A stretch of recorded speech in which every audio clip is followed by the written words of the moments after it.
Now, the United States and Britain on Friday imposed new sanctions targeting Russia energy sector, including Russian oil majors Gazprom Neft and Surgut Neftegas. The UK's shipping sanctions prohibit the vessel's movement and access to some British ports, and this move aims to give Kyiv and Donald Trump's incoming team leverage to reach a deal for peace in Ukraine and to cut Russia's revenues. The sanctions are part of a broader effort as the Biden administration has furnished Ukraine with $64 billion in military aid since the invasion, including $500 million this week for air defense missiles and support equipment for fighter jets. And US President Joe Biden said that new sanctions will substantially raise gas prices and would have profound effect on Russia's economy and reduce Putin's war chest. The sanctions are imposed today because they will have profound effect on the growth of the Russian economy and make it more difficult for Putin to conduct his wars. It is probable that gas prices could increase as much as 3-4 cents a gallon, but what's going to have a more profound impact on Russia's ability to continue to act in the way it's acting in the conduct of war. And the announcement comes just 10 days before Biden is due to step down and puts President-elect Donald Trump's incoming team leverage to reach a deal for peace in Russia-Ukraine conflict. And Ukrainian President Volodymyr Zelensky thanked his US counterpart Joe Biden for his unwavering support. The Biden administration has been steadfast in its support for Ukraine, announcing almost $6 billion in new military and budget assistance last month ahead of Trump's return. Biden has raised to provide as much aid to Kyiv as possible ahead of President-elect Donald Trump's inauguration on January 20th, amid fears the Republican will slash support for the US ally once in power. And after the announcement of the United States and Britain on sanctions against Russia's energy sector, global oil price jumped over 3%, with Brent crude nearing $80 a barrel. As a document mapping out the sanctions circulated among traders in Europe and Asia, as Russia pumps around 10% of global oil supply, the sanctions would cause severe disruption to Russian oil trade to its biggest buyers like India and China. The US Treasury rescinded a provision that had exempted the intermediation of energy payments from sanctions on Russian banks. The sanctions should cost Russia billions of dollars per month if sufficiently enforced.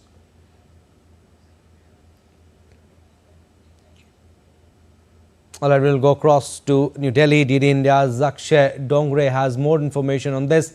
He is joining us live. Akshay, Democratic administration billed the new sanctions as the most significant to date against Moscow. UK also has slapped sanctions on Russian energy firms. Japan the other day. Tell us, how big are these sanctions and impact it is going to have in global markets?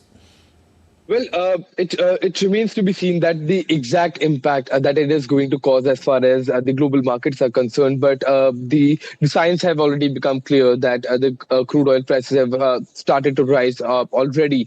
Especially when we talk about Europe, that is mostly reliant on the resources coming in from Russia, especially gas. To keep the houses warm, especially if you look at the Scandinavian parts of the country. You look at Sweden, you look at Finland, you look at other countries in the Scandinavian region that heavily rely on the gas coming in from Russia to keep the economy functional. And besides the Scandinavian parts, other countries as well, including major economies of the European continent, are reliant on the Russian energy resources. And despite the sanctions, many of the countries were, importing the Russian gas or crude oil from the country. So their economies are going to have a significant impact. But the decision that has been taken by the US also is under question because, we have seen the President-elect Donald Trump has already said that the current Democratic administration should not be taking any major decision before Donald Trump, comes back to the White House. In fact, he has been questioning all the decisions that have been taken by the Democratic government because they know that they are going to be replaced by now the Republican one, and Donald Trump will be the president. the kind of decisions that are being taken are also being questioned because they are being taken in a hassled manner, especially with the US and UK teaming up as far as the criticism is concerned, coming in from the Republican President-elect Donald Trump. We have both Prime Minister Starmer and President Biden being under fire from the Republican Party as far as the issues in both the countries are concerned. So it seems that this is a more of a domestic decision as well that has been taken by both the countries to to have a last decision as far as the crisis is concerned. But it remains to be seen that whether these decisions will stand once Donald Trump comes back to Right. office. Akshay, Biden has levied new sanctions against Russia, but like you're saying, it's up to Trump whether to keep them or scrap them, who will take charge in 9-10 days time. But any administration wishing to reverse the new sanctions will have to notify Congress and give Congress the ability to take a vote of disapproval. Is this the procedure? Well, yes, exactly, Abhishek. When you talk about the procedure to reverse the sanctions, going to take a long time as far as the new administration and have sufficient reasons to reverse the sanctions, have approval from the Congress as well. So all that is going to take some time, and that is something that the Biden administration is aware of.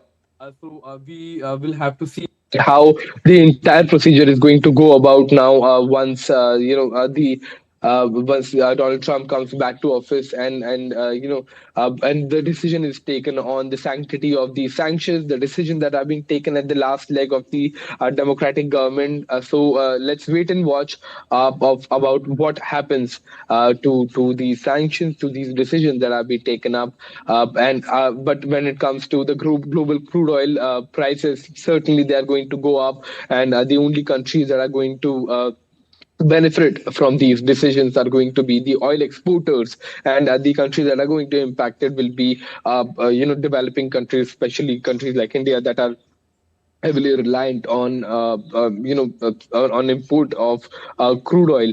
But it also remains to be seen that how precious oil exports will be impacted when it comes to these sanctions that have been put in place by the democratic government at this point. All right, Akshay, we'll leave it at that. Thank you for the updates.